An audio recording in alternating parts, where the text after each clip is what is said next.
तेलंगाना में भारतीय जनता पार्टी की सरकार बन सकती है, लेकिन तेलंगाना में भारतीय जनता पार्टी की सरकार तभी बनेगी जब हर वो कार्यकर्ता, हर वो नेता सही तरह से काम करेगा। जब कोई बड़े पद का जब चयन होने का जब समय आता है, जब तेलंगाना राज्य के प्रेसिडेंट का डिक्लेरेशन का जब समय आता है, तो कम से कम पार्टी यहाँ नहीं सोचती कि हमें कैसा प्रेसिडेंट बनाना चाहिए। हम बार बार यही बोल रहे थे कि भाई बूथ कार्यकर्ता से लेकर अधिकारी तक चर्चा होनी चाहिए। चर्चा होने के बाद में हमें एक ऐसा प्रेसिडेंट चाहिए जो एग्रेसिव हो। यहाँ तेलंगाना में हिंदू मुस्लिम भाई भाई वाली राजनीति नहीं चलती है। तेलंगाना में सिर्फ हिंदुइज्म चलता है। मेरे जिले को टारगेट करना, मुझे टारगेट करना, आखिर कितने साल तक मैं सहूं इनका जुल्म। तेलंगाना में भारतीय जनता पार्टी की सरकार बन सकती है, लेकिन तेलंगाना में भारतीय जनता पार्टी की सरकार तभी बनेगी जब हर वो कार्यकर्ता, हर वो नेता सही तरह से काम करेगा।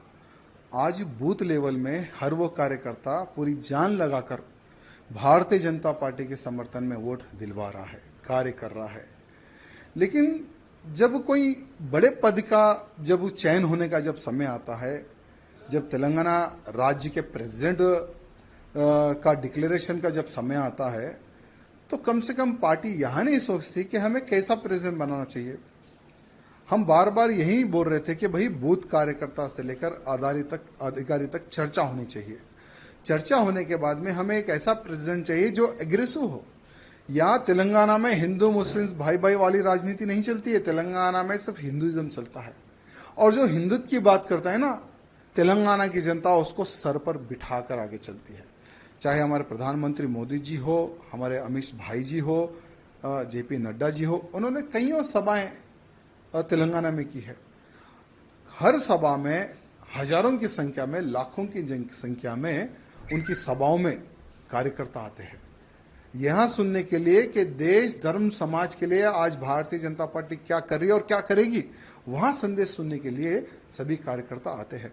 और आज भी हम भारतीय जनता पार्टी से जुड़े हुए तो हमारे प्रधानमंत्री नरेंद्र मोदी जी को देखकर, अमित भाई जी को देखकर, योगी जी को देखकर, नड्डा जी को देखकर, उनके कार्य को देखकर 2014 में भारतीय जनता पार्टी में हम सम्मिलित हुए। लेकिन दुर्भाग्य देखिए, 2014 से लेकर आज तक इतने तकलीफों का सामना हम लोगों को करना पड़ रहा, बाहर नहीं, पार्टी के अंदर ही। मेरे कॉन्स्टिट्यूंसी को टारगेट करना, मेरे जिले को टारगेट करना, मुझे टारगेट करना, आखिर कितने साल तक मैं सहूं इनका जुल्म। आज देखिए, जब पार्टी प्रेसिडेंट के नॉमिनेशन का आप जो सो नोटिफिकेशन आप डिक्लेयर करते हैं, जब हम जाते हैं भाई हम भी प्रेसिडेंट के लिए हम पूछना चाहते हैं, तो लगभग जो 10 लोगों का जो साइन चाहिए वो 10 के 10 लोगों को डरा के भगा देते हैं। यानी ऑलरेडी ये लोग जो डिसाइड कर लिए उसको हम प्रेसिडेंट बनाएंगे, ऐसा ये लोग डिसाइड कर लिए। हम क्या चाहते हैं? तेलंगाना की जनता प्रधानमंत्री मोदी जी के मार्गदर्शन पर चलने को तैयार है, अमित शाह जी के मार्गदर्शन पर चलने को तैयार है। योगी आदित्यनाथ जी को एक आइडल मारती है जनता यहाँ की। लेकिन दुर्भाग्य क्या है, हम ऐसे काम करेंगे जो प्रेसिडेंट कोई काम ही ना करे, कोई निर्णय ना ले। हम जो बोले प्रेसिडेंट वही काम करेगा, उठो बोलो तो उठो, बैठो बैठो बैठो, ऐसा ही प्रेसिडेंट का अगर आप चयन करेंगे तो कोई कार्यकर्ता पार्टी में काम नहीं करेगा। हमारा भी दम घुट रहा है, इसलिए हमने राम राम किया है आज पार्टी को। लेकिन एक बात है, भले हम बीजेपी पार्टी में रहो या ना रहो, लेकिन मोदी जी के, योगी जी के, अमित भाई जी के हम कट्टर समर्थक रहेंगे। और बिना पार्टी में रहे हम मोदी जी के कार्यों को, अमित शाह जी के कार्यों को, योगी जी के कार्यों का हम प्रचार करते रहेंगे, भले हम पार्टी में रहो या ना रहो। ये कार्यकर्ताओं की डिमांड है। कई महीनों से कार्यकर्ता कैसा प्रेसिडेंट चाह रहे थे जो हिंदूवादी हो, जो हिंदुत्व की बात करे, जो हमारे कार्यकर्ताओं की सुने। आज लव जिहाद बड़े पैमाने पर हो रहा है तेलंगाना में, गौ हत्याएं बड़े पैमाने पर हो रही है तेलंगाना में, लैंड जिहाद बड़े पैमाने पर हो रहा है तेलंगाना में। भाई उसको रोकने के लिए कौन रोकेगा? लोग बोलते कि भारतीय जनता पार्टी के अलावा कोई नहीं रोक सकेगा।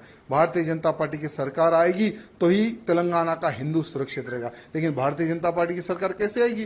क्योंकि कुछ जो लोग है ना, जो एक नाग की तरह पार्टी को घेर कर बैठे हैं कुछ लोग। ये कुछ लोगों का इलाज जब तक केंद्र के जो हमारे अधिकारीगण हैं, जब तक ये कुछ लोगों का इलाज नहीं करेंगे ना, ठीक है, आज चलो हम तो पार्टी को छोड़ दिए, हमारा कोई वजूद था ना है ना रहेगा, हम एक हिंदू कार्यकर्ता हैं।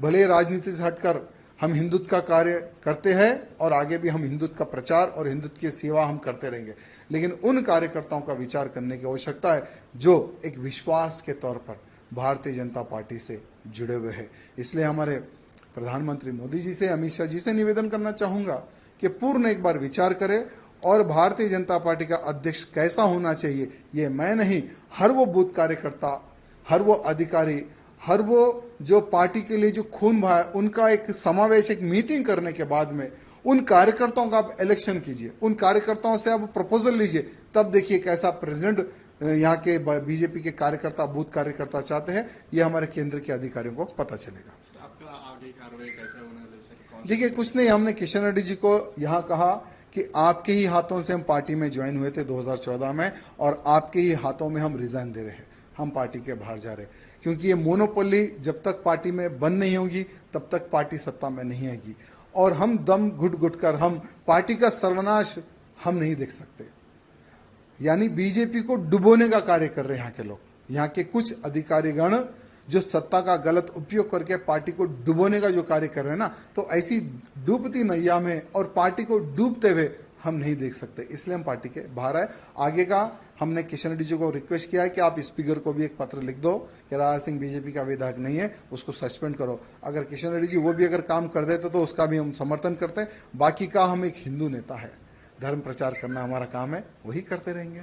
सर, आप इतने साल से पार्टी में रहे, 3 बार आपने बीजेपी में जीते और आपकी और पार्टी वर्कर्स को क्या बोलना चाह रहे सर? मेरे पार्टी के कार्यकर्ताओं से यही निवेदन करना चाहूंगा, ठीक है ये मेरा व्यक्तिगत निर्णय था, क्योंकि हर इंसान कुछ सालों तक जुल्म सह सकता है, लेकिन कंटिन्यू जुल्म सह उतनी शक्ति मेरे पास नहीं है। लेकिन आप लोग पार्टी में रहिए, पार्टी की सेवा करते रहिए, आज नहीं तो कल आपके अच्छे दिन आएंगे।